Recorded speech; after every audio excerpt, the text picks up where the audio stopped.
What's up, All Punked Up listeners? Our thanks goes out to punk rock band American Thrills for sponsoring All Punked Up this week. They just released their debut single, Regular Blokes, across all music streaming platforms, and if you're a fan of the Menzingers, the Gaslight Anthem, or Jimmy Eat World, then you'll really want to check out American Thrills. Their self-titled debut EP drops on December 18th, so be sure to be on the lookout for that. Thanks for tuning in. You're listening to the All Punked Up podcast.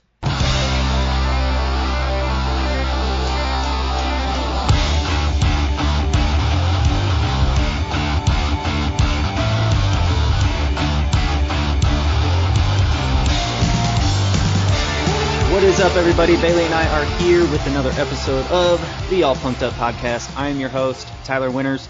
Thank you so much for tuning in. We've, of course, got the 411 on some scene news, but first, a couple of things.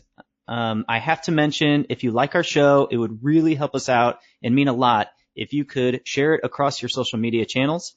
If you do, please make sure you tag me, Allie, Bailey, or the All Punked Up account, just so we can see that you did and give you a shout out.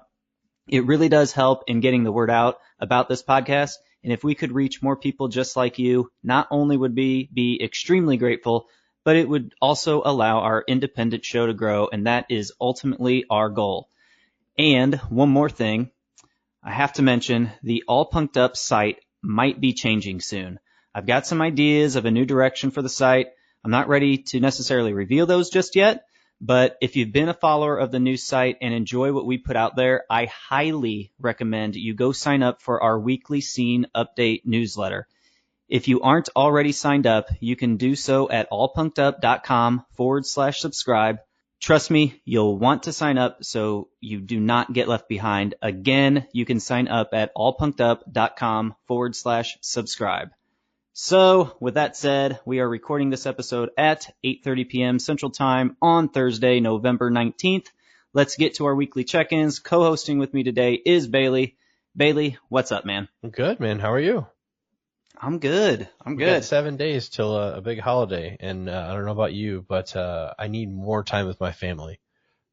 Dude, I don't want for sure. Yeah, I don't want to take away, but it's that thing where my brain is always grinding and I'm always moving forward, and I need to take some time and take a breath. And I know that I'm very fortunate, during this time to be moving forward.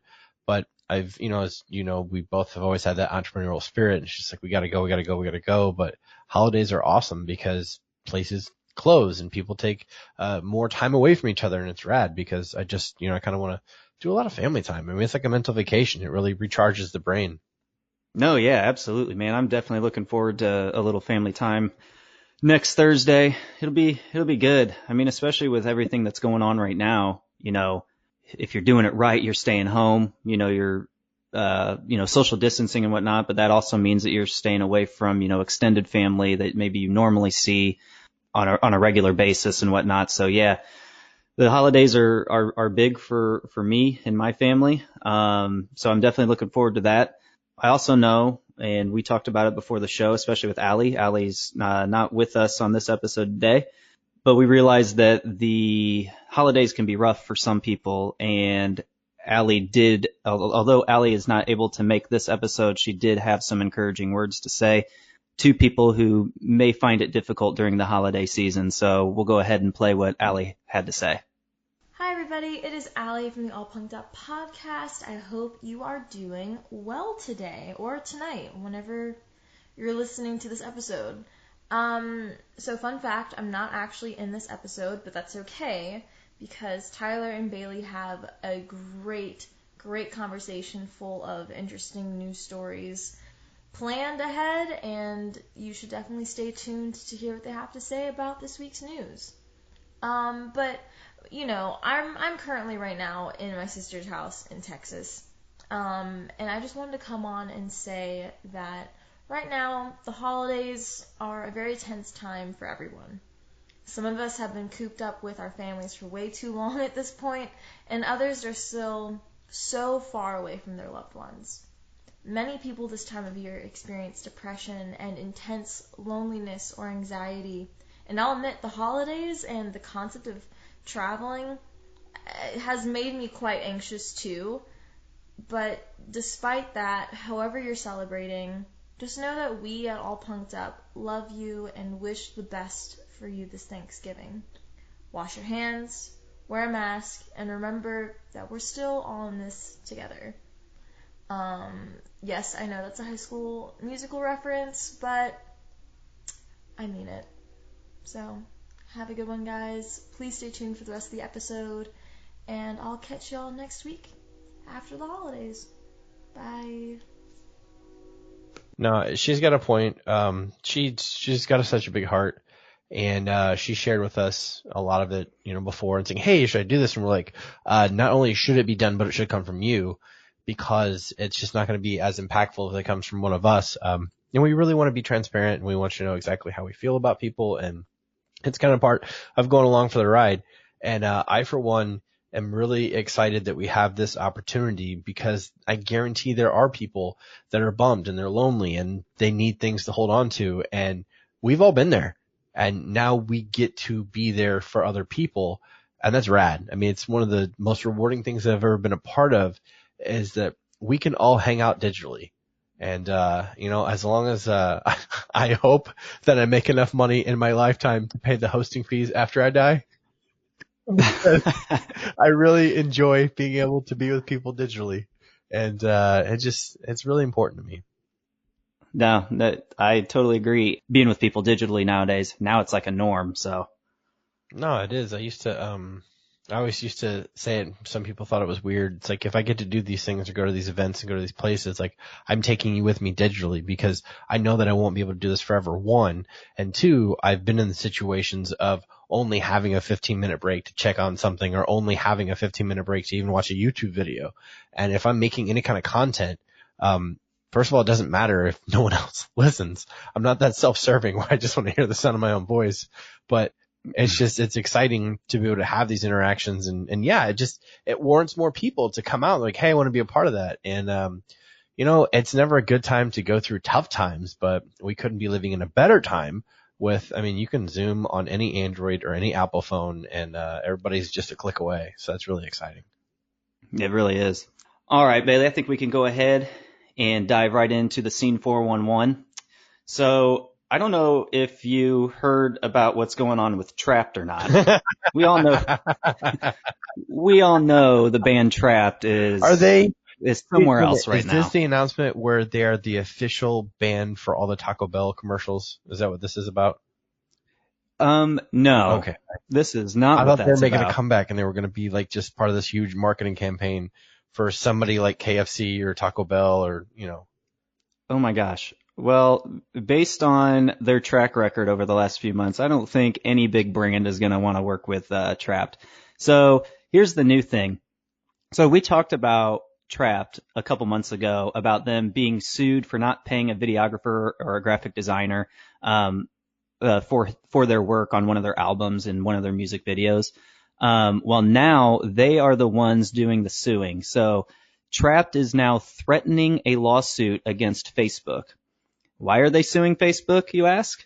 Because the social network removed the band's account for violating community standards after a Proud Boys post. And just so everyone knows, Proud Boys is a group that has been designated by the U.S. intelligence officials as a dangerous white supremacist group. The removal of Trapt's Facebook page comes weeks after the band invited Proud Boys to their concert in Dallas. And apparently there was one venue Trapt was supposed to play there, but the show got canceled after people had complained that the band's socio-political views were bothering them. But according to Consequence of Sound, the post in question contained a graphic showing the silhouette of a Proud Boy holding Lady Liberty with the words, "Don't worry, girl, we got you."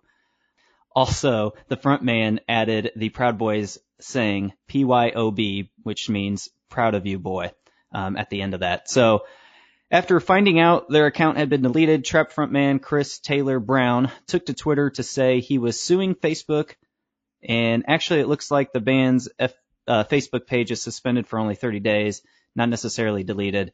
But, dude, I don't want to sound mean here, because I don't like talking bad about people. But and obviously, Trapt is entitled to their opinions and their positions, whether we agree with them or not. but when was the last time you even heard from this band in a good light? And now all of a sudden they are popping up all over the place in the political world. Do you think this is their way to stay relevant? I mean, there are reports of their gigs having way less than reported attendance, and their record sales have been reportedly low. Do you think this is their way to gain more fans? Are we getting at the no bad publicity? Is that what we're getting? Basically, yeah. To answer that question, and someone else can chat, can jump in on the comments, but I would say 2003, 2002 was the last time that they had what the kids now would call a banger. And, they were headed to a really cool place. I did not follow up with them. I think they played Warped. I think they really did. No. It was, Point Fest. Yeah, it had to be Warped or Point Fest. They had a banger. They had Headstrong.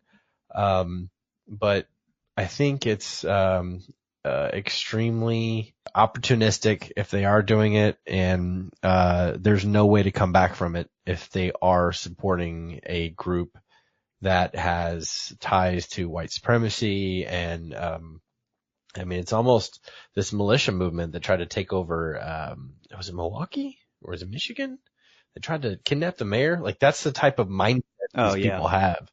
And, I don't think you're ever going to get back from that. I really don't. There aren't many, it's bonkers because we live in cancel culture right now, and they're not only like dancing on the line of cancel culture, they're like, we're going to cancel ourselves. No. Yeah, I know. And I just feel like their whole, if this is designed, in a way for them to get more fans, however they are able to get them, it just seems so odd. But I would assume that their numbers, maybe their streaming numbers or their album sales might be going up now, with the help of the side that they are catering to. Yeah. So it just seems like an odd move if that is the case. But pandering. Man, I mean, they're spiraling out of control, it seems like, at this point. Well, when you have nothing to hold on to, you're going to grasp at anything. And it seems like a very sad move.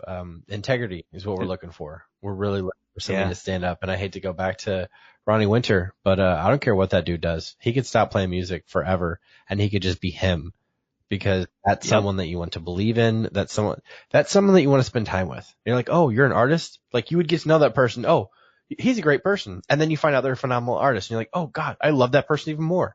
That's exactly people I want to gravitate towards. That, And that's, you know what? That's how I feel about Kevin Lyman now after our interview with him on last week's episode. He's not the godfather of pop punk. He's like the dad. Yeah, I know. Right? And he will sit that kid down and say, you know what, you messed up. Well, here's how we're going to fix it.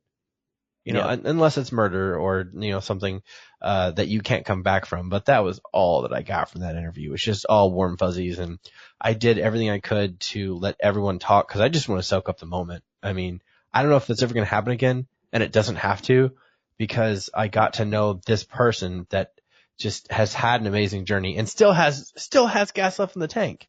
But yeah, Ron Winter and Kevin Lyman, like, those are the people that I want to gravitate towards. Those are the people that I am influenced by, and those are mentors. Like, it's rad.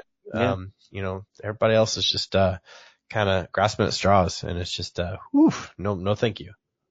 Yeah. I think what we could take from this Trapt news, though, is you just can't be too headstrong. You can't laugh at your dad joke. I gotta laugh at your dad joke. You can't laugh at your dad joke. I know. I was hoping you would laugh, so I didn't have to. I was waiting for the punchline, and that was the punchline. So quick. So quick. Then, oh man. Okay. I hope somebody laughed at that. But they'll take on anyone. All right. What's your next segment? What do we got? So here's another cool bit. Bandcamp has launched a new live streaming service for artists. So, according to NME, Bandcamp Live facilitates ticketed live streams and comes with an optional chat. It also allows for musicians to have a virtual merch table for fans to browse during their performance. Fans will automatically be notified when artists they're following announce a show, and new ticket buyers will become followers and can be added to mailing lists. I think this is absolutely awesome, and I think this is exactly what artists need during this time. Streaming has become such a popular thing now, and I love that Bandcamp is continuing to do things to support artists. It's just awesome. No, I agree. It's going, hey, geez, Wayne Gretzky, but you want to know where the puck's going. You don't want to follow it. And Right. they're buying into it. And this is a much better move than the conversation we had a couple weeks ago about a guy trying to buy venues and do this huge thing that's going to last Sure. 5 years. It's like, what can we do right now to help Exactly. people? How can we use what we have? What is it? Invention is the mother of all necessity, and they're just going to get it done. And that's rad. Good for them. No, and they've been doing so good for artists since last March, at least. So, and I guess I should also mention that Bandcamp is waiving their 10% commission fee on these live That's streams huge. until next March. So That's huge. just well done, Bandcamp. I think, man, if this stuff was around 15 years ago when I was a band, I would have so taken advantage of this. It would just be so easy to do. Artists, please take advantage of this. Hop on the bandwagon and do the Bandcamp live thing. Let's see what you can do with it, and take it to the next level. At this point, this is a way better investment than Spotify. Yes. You're getting 100% return on your investment from what we understand. Allegedly. I don't want to, say without going through the numbers, but I mean, this is your radio play. This is your exposure. YouTube doesn't even give you that type of, return. So, No. As long as you've got good stuff and good art, people are going to gravitate towards it, and they're giving their platform up. So that's awesome. Yeah. Amazing. Way to go, Bandcamp. Did you hear about the guitarist who stopped an attempted baby abduction in New York City? No, but I want to hear more. That's awesome. Okay. All right. So check this out. I found this on Brooklyn Vegan. They write, Brian Kemsley, guitarist of the now defunct New England hardcore band Outbreak, stopped an attempted baby abduction in progress at NYC's Madison Square Park on November 9th. Apparently, Kemsley and his girlfriend were sitting in the park and heard a scream. When they went to see what was happening, they say they found a man trying to take a woman's baby out of his stroller and two other men confronting him. Kemsley said, the alleged attacker is saying things like, how do you know this isn't my baby? Why are you helping her? This could be my baby. You don't know that. That already sounds suspicious, I think. But Kemsley mentioned that the man began to get violent, so he put him in a rear naked choke and seatbelt hold to restrain him until help came. Now this is an awesome Good for story. him. Yeah. How do you know it's not my baby? Because you wouldn't steal your own baby. That's how we know. Dipshit. That baby would say, Mama, Dada, I know you, but no, that baby Right. didn't know. Does that guy got a Cash App? Does that guy got a PayPal or a Cash App? Because if he's a musician, he's not getting a lot of cash right now. No, he's digital not. tips. Like, hey, please. So yeah, you ask about the Cash App or PayPal or something. It's interesting if you read this article, he emphasized that his actions weren't heroics, saying the bar for being a hero should not be this low. It should be a civic duty for all to do. So that just kind of That's shows. awesome. Yeah. Yeah, it shows the character of this guy. That's really Yeah. cool.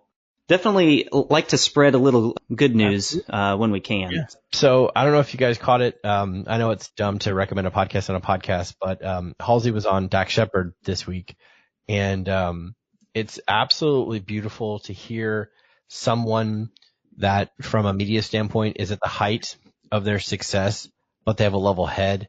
And she just goes backwards and says, the most important things to me right now are when I can walk into a room and how can I work with all these people, basically to add value to what they're doing and to add value to what I'm doing.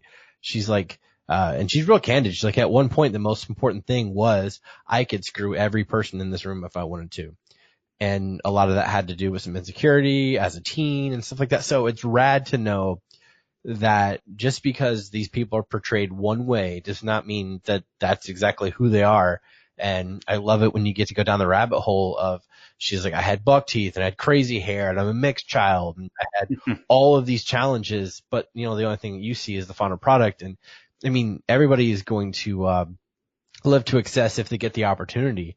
And, she did that. And the fact that she gets to come down from all that and just have a level head, and it's like, no, what I want to do is pursue this and I want to be the best at it. And it's awesome again to have that, to become a fan of the person, because I really enjoy listening to people that have lived through some shit, because I want to know how to navigate it too. And I don't remember if we bleeped this out or not, but just to know that she's gone through it. She's gone through hell and her own version of it. And it's, I hate to say it, but it's almost a role model at this point, because there's so many other people that have just fallen off and, you know, they get lost in the dark and they never want to come out. But yeah, if you get time, just check it out. Yeah, I think it's important for if the artist or celebrity feels comfortable, but I think it's important for our celebrities and artists to come out and talk about any type of mental health or abuse or anything that they've, you know, any hardships they've had to overcome or are dealing with on a daily basis. I think it's important for their fans to know, because when you're going through those types of things, you could feel lonely. You could feel alone, like no one else has gone through what you're going through. And we look up to celebrities and artists. We all do, to some extent. And I think them, you know, coming out and being honest just makes them more real and makes them more relatable. And it might help somebody, who follows them to better deal with the issues that they're internally struggling with. It just makes it mainstream, and it's so much easier to have these conversations because it's not taboo anymore. And, right. Yeah, it's awesome. Yeah, that's the main thing. It makes, if they can come out and feel comfortable doing so, it makes everything less taboo, and it makes everything to deal with, like you said. Absolutely. Yeah. Hey, did you also hear that Halsey wants to make a punk record too? I don't know why she hasn't already. I know, dude. I don't understand why people wouldn't like it. I think we posted something on the Instagram, All Punked Up's Instagram account, and some people were like, no, please don't do it. And it's like, man, Halsey's already released rock-esque tracks already. So, I mean, she's got it in her. Music doesn't have a genre. There's an artist that does the art. Right. That's it. Right. That's her. I mean, she can do anything. I mean, she came up on an EDM song, and then she went pop, and then she's got rock songs, and then she's got a country sounding song that's done well. She can do it all. And I mentioned months ago, I had this idea, and I could see a trend happening. I've been calling it for a while that pop punk is coming back. And I saw a trend. I can't remember. It was months ago. I wrote about it in our newsletter. I could see a trend happening, and I figured the best way to get pop punk back would be to have females lead the way. Sure. And I picked some females who I thought could lead the way. One of those was Haley Williams, if she wanted to get Paramore back into that route. But Halsey was another one I picked because she's already got a history writing rock-esque songs. She also has a history of growing up in the scene that we talk about every day. So she would be perfect. And she can really do whatever the heck she wants to do and be successful at it at this point. So obviously you remember the 2002 Pop Disaster Tour that had blink-182 and Green Day both Do on I smell a reboot? Well, apparently, Do I smell a reboot? Dude, no, you don't. Because apparently, according to a reliable source named Mark Hoppus, I think you may have heard of him, a Pop Disaster Tour 2 with Blink and Green Day was apparently in the works. Really? But it got nixed. So Hoppus explained on Twitch, he just said, I'll blow all your minds right now. We asked Green Day to do Pop Disaster 2, and they said no. We asked them maybe 2 years ago. Could you have imagined? I would have been so down for Pop Disaster Tour 2. I went to the St. Louis, Missouri date just as you did, and it was absolutely epic. By far the best concert I have ever attended. I shit you not. I was talking to my buddies well before the mention of this tour, maybe a year before, I don't know. And we were talking about what would be the best tour ever. And at the time, I was huge into Blink and Green Day. So I said, a Blink and Green Day tour. So you can imagine how stoked I was when this tour was announced way back You're when. leaving out the best band, though. Cut You Up.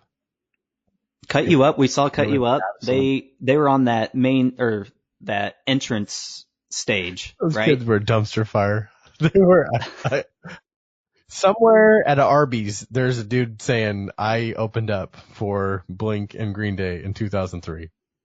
At an Arby's, but dude, you know what? They opened up for Blink and we didn't. But yeah, the Pop Disaster Tour was marketed as a double headlining gig, but Blink closed out all the shows, I Yeah, believe. because And of the album that year. yeah, but man, Green Day came out swinging. At the time, I probably leaned more towards Blink in terms of which band I liked more at the Commercial time. success. What it Right. was. But Green Day put on such a good show. I was so tired by the time Blink Yeah. came out. Yeah. Green Day stole the show for sure. Blink did an awesome job, but you can tell who was the more experienced band at that time. I think they did it on purpose because they're like, no, it's fine. We'll open Yeah. for you. That's fine. Yeah. I just Billy Joe knows what he's he does. doing. I hope they have something left in the tank when we're done. That's what he did. Yeah, right. Dude, I can just remember I was just so tired. Yeah, but Jimmy Eat World came on and taking the world by storm. We're just like, oh my God, who is this? How are we? And then we all bought Bleed American. Yeah, and Jimmy Eat World, they did well too. They were great. Like, oh They my were God, awesome. this is amazing. Yeah. Yep. What do we got? What's our next? Well, what about What? this, real quick? Since we're just on the topic of Blink, their self-titled album on November 18th, yesterday, turned 17 years All right, old. can I be real with you and everybody that's listening? That is the last Blink-182 record, period. That's it. Yeah, dude, I'm with you on Fight that. me. I'm asking Dude, you I'm gonna. to fight me in the forums and on the socials. That is the last legitimate Blink-182 album, because every other album thereafter is influenced by Plus 44, influenced by Boxcar Racer, and it's when we found the Inside My Head, everything from there became Angels and Airwaves. Oh yeah, Tom was singing different at that point. Yeah. But I'm gonna one up you here, Bailey. Not only was that Blink's last album, but it's Blink's worst album for me personally. Well, Here's my thing. It may have brought them a ton of success. I know people love that album and it's their favorite album. But for me, I got into Blink right when What's My Age Again came out.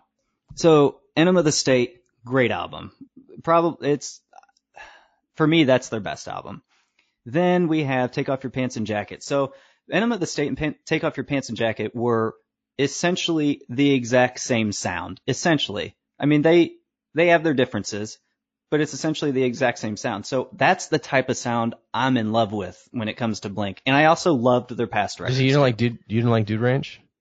No, I loved their past records too. But so here's the thing. This is where Blink-182 screwed up for me. At this point, at least. They release Feeling This as the single, right? The leading single. Badass song, right? So good. That's the type of album I think I'm getting when I go buy this album. And it's nothing like Enema of the State, Take Off Your Pants and Jacket, or Feeling This. That's what put the nail in the coffin for you? It was just, everything was just so dark. And it was not the Blink-182 I was used to. I was like, this album sucks. Did you see the doc, though, about how they spent $1 million just writing it? No, I didn't. Is that where they all went into the house? It wasn't one house. It was two houses, and they delivered it hours before it was supposed to be done. Damn. Yeah, they spent more time on studios because that was just right when the internet popped.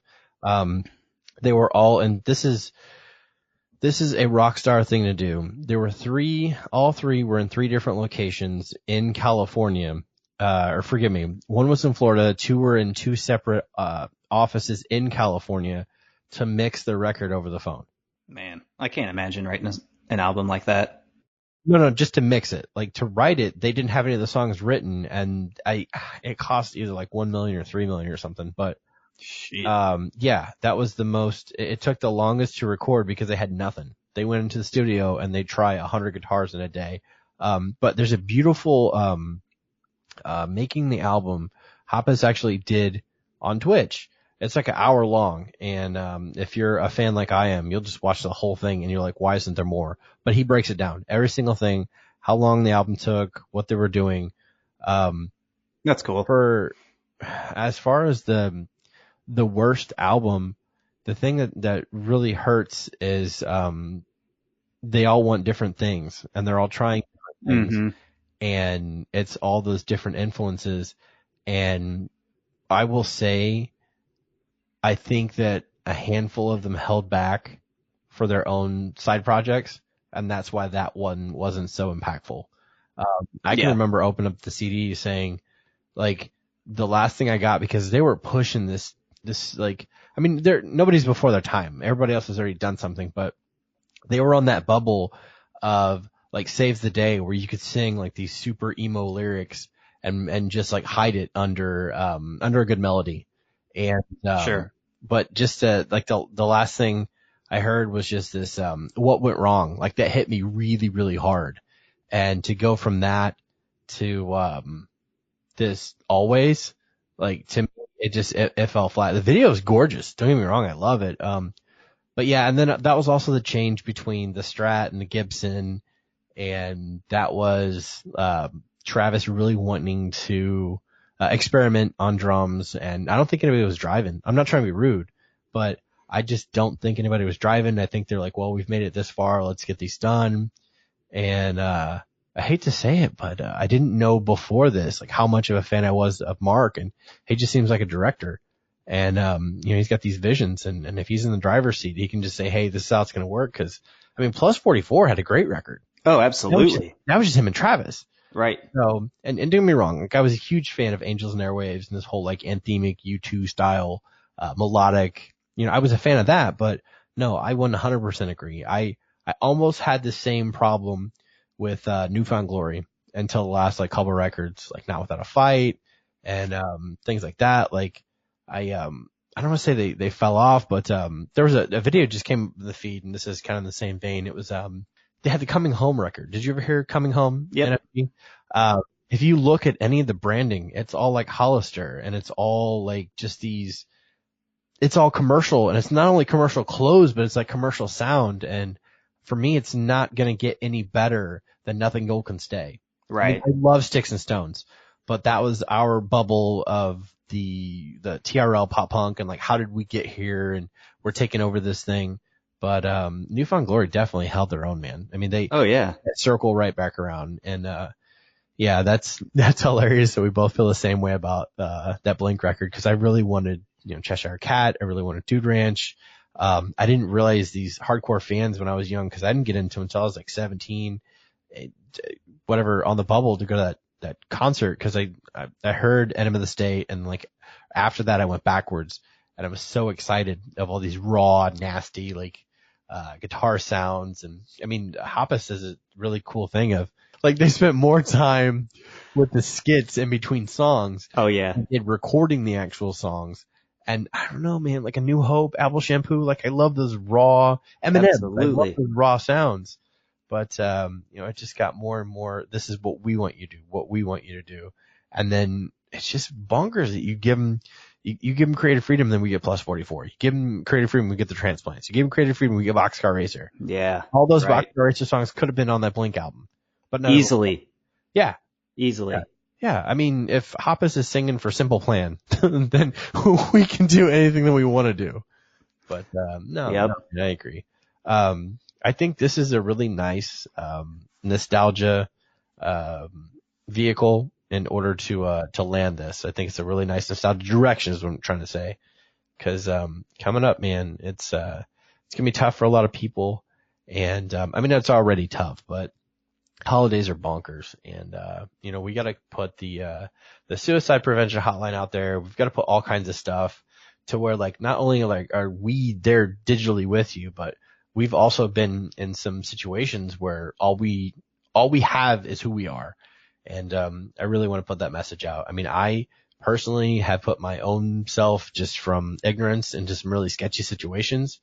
And if you would have told me 10 years ago that I'm going to have the things that I have mentally, emotionally, and material wise, I wouldn't have believed one of them, let alone all the things that I have right now. And I used to really get upset with teachers because I didn't have the best environment to learn in. And they're always like, it'll get better. You'll be fine. That's all I can tell you. It'll get better. Just fight through it. And I'm like, fight through it? What am I supposed to fight for? And it's taken 15 years, but it did get better. And you just have to have the resilience, and you have to invest in yourself. And, you know, I mean, some people are in situations that are not all like that. And I'm not trying to project. I'm just saying, you know, we care. The holidays are dark, but they don't have to be. There's always somebody there.